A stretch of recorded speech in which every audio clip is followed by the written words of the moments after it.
At 2:09 a.m., he texted, "Relax, I'm almost home." I replied, "Your location says otherwise." That was the moment the lie stopped breathing. The first few times, I didn't question it. Traffic. Long days. Unexpected delays. We had been together long enough that late nights didn't automatically mean betrayal. They meant life. Stress. Responsibility. But patterns don't announce themselves loudly. They repeat. He started coming home after midnight. Then after 1. Then closer to 2. Always with the same message. Almost home. Not on my way. Not leaving now. Almost. A word that promised closeness without delivering it. And every time I asked, he reassured me. "You're worrying for nothing. It's just traffic. I'm literally 5 minutes away." 5 minutes stretched into 40. Then an hour. And somehow, I was the one apologizing for asking. I didn't feel suspicious at first. I felt disconnected. Like I was living on the edge of his life instead of inside it. He stopped calling on his way home. Stopped sharing stories about his day. Stopped explaining delays. When I asked questions, he'd sigh. "You're overthinking. You always do this late at night. I don't have the energy for this."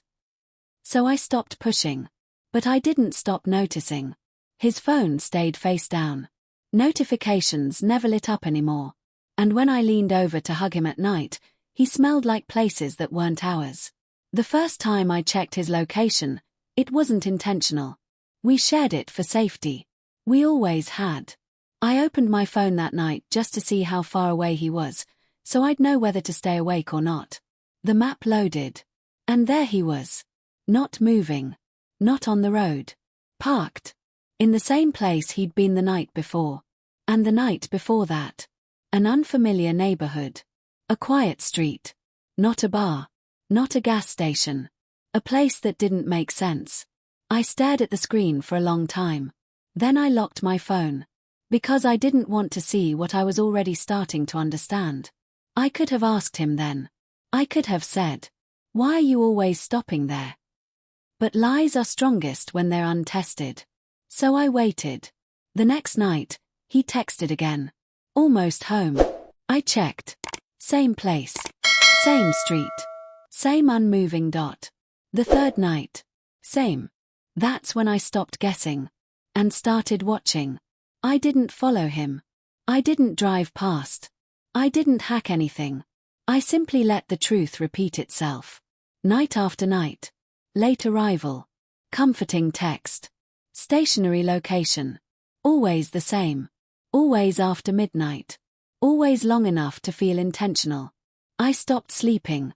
Not because I was anxious. Because I was preparing myself. That night, I was already awake. Phone in my hand. Map open. At 2:09 a.m., his message came in like it always did. "Relax, I'm almost home." I didn't respond immediately. I zoomed in on the map. Same place. Same dot. Not moving. I took a screenshot. Then another. And then I typed 6 words. "Your location says otherwise." The typing dots appeared instantly. Then disappeared. Then appeared again. My phone rang. I answered. "What are you talking about?" he asked quickly. I stayed calm. "You've been in the same place for the last 40 minutes, I said. Again. Silence. "I just pulled over," he said. "I needed a minute." I checked the timestamp. "You've needed a minute there for 3 weeks. His breathing changed. "You're tracking me now," he snapped. "No," I replied. "You gave me access." Another pause. "You're acting crazy," he said. "This is exactly what I mean." That word. Crazy. Used when control starts slipping. "Do you want to explain why you're always there?" I asked. There was shuffling on the line. "I told you, it's nothing." "Then say what it is." He didn't. So I did. "You've been stopping at the same address on Oak Ridge Street." His breath caught. Just slightly. "Enough." "How do you know that?" he asked.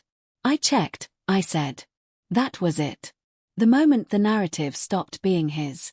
He didn't admit it right away. They rarely do. Instead, he blamed me. For mistrust. For watching. For noticing. "I can't believe you do this," he said. "This is invasive." I nodded, even though he couldn't see it. "You stopped being honest first." Another long silence. Then, quietly, "It's not what you think." That sentence again. I didn't argue. I simply said, "You're not almost home, and you haven't been for a while." His voice cracked. "I didn't plan for this." There it was. I didn't ask who she was. I didn't need names. Places tell their own stories. "How long?" I asked. He hesitated. "How long?" I repeated. 2 months. 2 months of comforting lies. Of making me feel unreasonable. Of pretending distance was accidental. "And tonight?" I asked. He didn't answer. He didn't have to. "Are you coming home?" I asked. He whispered. "I don't know." That was the end. "Then don't," I replied calmly. "What?" he said. "You already chose where you'd rather be," I continued. "I'm just acknowledging it." He started apologizing. Explaining. Promising. But apologies don't erase patterns. They only confirm them. I ended the call. He didn't come home that night. Or the next. When he finally showed up to collect his things, he wouldn't meet my eyes. "I didn't think you'd actually check," he said quietly. I nodded. "I didn't think you'd make it necessary." He left. And the house felt lighter. Cheating doesn't always reveal itself with messages or photos. Sometimes it shows up as a dot on a map that never moves. And the moment you stop asking for reassurance and start verifying reality, the lie collapses under its own weight.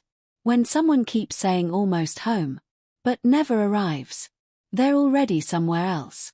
If this story resonated with you, like the video, subscribe to the channel. Share this with someone who needs clarity tonight.